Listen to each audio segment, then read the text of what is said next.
আসসালামু আলাইকুম। কী অবস্থা সবার? সবাই কেমন আছেন? আশা করি সবাই ভালো আছেন। আলহামদুলিল্লাহ আমিও ভালো আছি। দেখতেই পাচ্ছেন হাতে একটা বেল, তার মানে বেলের শরবত বানাবো আজকে ইফতারির জন্য। তো আজকে বেলের শরবতটা বানাবো তাই ভাবলাম আপনাদের সাথে শেয়ার করে ফেলি। আমার হাসব্যান্ড অনেক পছন্দ করে বেলের শরবত, সে আবার ২ টা বেল কিনে পাঠিয়েছে।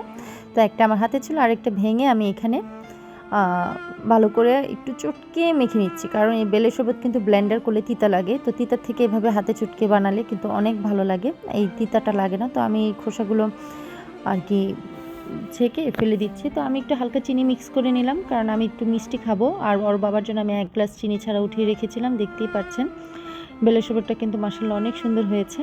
তারপরে এই চিনিটাকে ভালোভাবে একদম যেন গলে যায় এরকমভাবে নাড়াচাড়া করে নিতে হবে। তারপরে এই তো আমার মগটা নিয়ে নিলাম। আমার মগে আমি সার্ভ করে নিচ্ছি। আমার বেলের শরবতটা একদম রেডি হয়ে গেছে। এভাবে কিন্তু বেলের শরবত যদি ইফতারের সময় ১ গ্লাস খান, আলহামদুলিল্লাহ বলব যে শরীরটা একদম ঠান্ডা হয়ে যাবে। তো এভাবে আপনারা বানিয়ে দেখতে পারেন। এই তো বেলের শরবতটা, আশা করি আপনাদের কাছে ভালো লেগেছে। যদি ভালো লেগে থাকে অবশ্যই চ্যানেলটা সাবস্ক্রাইব করবেন।